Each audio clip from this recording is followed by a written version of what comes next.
harder. It was very hard to get a lot of northern states to get to that magic number. Edna, you mentioned appropriately the rights of citizenship, and that's more than just freedom. The right to vote, the right to serve on jurors, the right to serve in the military, and the right to a free education too. And what about that? What about this literacy issue and the quest for knowledge and to be able to read and write that occurred during this period? Sure. At the end of the war, 70% of the African American population in the South was illiterate because people were not allowed. Well, there were laws against teaching enslaved people to read and write. Some people were able to acquire literacy anyway, despite those laws. But African Americans from the very beginning understood that if they were going to be able to maintain their freedom, they would have to be able to read and write. If they were going to become full-fledged American citizens, they would have to be educated. Now, it's not that they thought that they had to be better than anyone else, because there were certainly a lot of white men and women out there who were not educated, who were not literate either, because there was no universal public school system in the South before the Civil War. But certainly people fresh out of slavery understood that an education would help them to advance. I think in the past we put too much attention on the idea that African Americans want to learn to read because they want to read the Bible. Yes, some people did, but it's much more than that. It's about being able to read contracts and know what you're signing. It's about being able to just move forward in American society. And so what they do is, at great sacrifice, they establish these schools. It's not just the Freedmen's Bureau. It's not just these benevolent organizations in the North. It's not just the missionaries who come down and teach African Americans to read and write while the war is still going on, actually. But it's African Americans themselves who take their meager earnings and they find teachers, they pay for those teachers' salaries, they purchase books for their children and for themselves, because you've got adults who are in these classes as well at night. And they build these schools, or they find appropriate facilities to house these schools. And so it's really an African American population that understands that something as fundamental as being able to read had been denied to them, and they have to acquire that in any way that they could. Any other comments from the panel before we open the floor to questions? Please get behind the microphone, ladies and gentlemen, so that we can refer to you. It's almost Q&A time. One last question for you, Edna, and at least on this round. Were all the freedmen and women victims, despite the horrific violence that they encountered and the pushback during this period? Were they all victims in terms of... On a victimization, on how they were treated? Well, the violence during this period was just phenomenal, because right after the war has ended, you've got the Klan rising, but you also have individuals. You have people who are not a part of organizations, who are burning churches, who are burning schoolhouses, who are burning Black businesses. So that's happening all over the South. So there is serious victimization, but African Americans don't succumb to that. They still continue to form businesses when they're in the position to do that. They still have these farms. They don't leave the South until, well, they leave the rural areas and move to the cities first. And then they move from the South to the West. So they're going to places like Nicodemus, Kansas. They're forming these all Black towns in places in Kansas, in places in some parts of Texas. They're not going north, of course, until the Great Migration they're starting 1914, 1915. So even though there's victimization, they try to stay where they are to work it out. But it does come to a point that they realize that they're never going to be able to advance in the South. So some of them do leave. Whole congregations of people leave and go west, or they eventually come to the north. So they're doing everything they can to try to control their lives, to try to control their destiny. Any comments from the panel? Okay.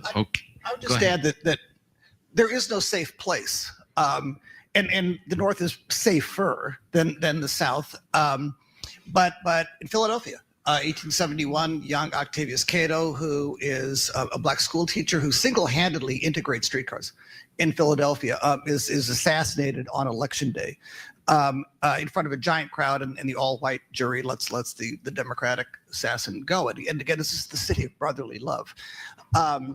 Robert Smalls, the former slave turned South Carolina congressman, is keeping data. And he once gives a speech in which he says 53,000 black activists, people like Octavius Cato, nationwide have been targeted for assassination and eliminated. I always thought it was interesting he didn't say 50,000 or about. He says 53,000. People are writing to him. They're feeding him information. And think of that number. That's bigger than the casualty rate at Gettysburg. They are being victimized, but yet not just in the South. Okay, let's begin with the questions. Melissa. Yes, hi. As a fellow Central New Yorker and that, I attended a conference, an NEH conference in Rochester on Frederick Douglass, women's rights movement and that as well. I believe they never addressed it, and I don't know if it actually is a topic or not, but did Frederick Douglass have any role in Reconstruction under like Johnson and Grant? I can answer that, and no. I mean, he had, I should say here that everything I know about Frederick Douglass, my colleague and wife, Lee Fott, is writing a great book. It'll be out this spring. We on C-SPAN, hi, honey. Called Women in the World of Frederick Douglass. And so everything I know about Douglass, I've learned from Lee Fott. No, of course, he and Johnson, of course, are bitter enemies immediately. He admires Grant, but he always decides it's better to be an activist where he is and not be kind of part of the political system. And again, remind us that life, even in our Central New York, is complicated. As popular as he is in Rochester, he could not have been elected to Congress from Rochester. He would have to be in the South to do that in kind of a black belt county. So I mean, he and Grant are I think he sees Grant as an ally, and certainly sees Johnson as an enemy. But he always remains just an activist who believes that his pen and his voice are his best weapons. All right, But isn't that He was a great the most campaigner in 1872 Yeah. for Grant. Some of really rousing speeches in favor of the Republicans and Grant. But his agitation is the most important thing that he does. I mean, that is his role in society, that he is the leader of Black America, I think undisputed during this part of the 19th century. And so he's there to agitate, and he's there to bail out white men who let the Freedmen's Bank go down the tubes. So he tries to save it, and he puts his own money into the bank, and he's still not able to save it because they've made such a mess of it. So it wasn't African Americans who were responsible for that failure, but the white men who were put in charge of that bank. All right, thank you very much. Thank you. Mine's a simple question. What effect, if any, did the death of Thaddeus Stevens have on the outcome of Reconstruction? Joan? Thank you. I think that actually Thaddeus Stevens, upon hearing that Andrew Jackson was not impeached from the Senate trial, said the country has gone to the dogs, and then he died. And he was so disgusted, but his day had passed by then. He was being superseded by moderate Republicans already. In 1868, the feeling was that radical Republicans were a fading presence on the scene, and his death confirmed it. Thank you. Anyone else, Doug? To go back to Edna's point about land reform, he has a great land reform bill, and Johnson doesn't have to veto it because it never comes out of committee. So it's even too radical for other so-called radical Republicans. And so in many ways, his job is to be the sort of voice of real progressive reform. But he's kind of out there by himself. Is he the Bernie of his era? I'm so not going there. Yes. After listening to yesterday's talks on surrenders and yours on Reconstruction, today's panel, I think I'm going to write a book, Don't Do the War Unless You Know How to Make the Peace. And it seems like there was zero preparation planning the end of a war. You had commanders in the field writing their own terms of surrender. You would have expected that Lincoln would have been sending that out, at least Stanton.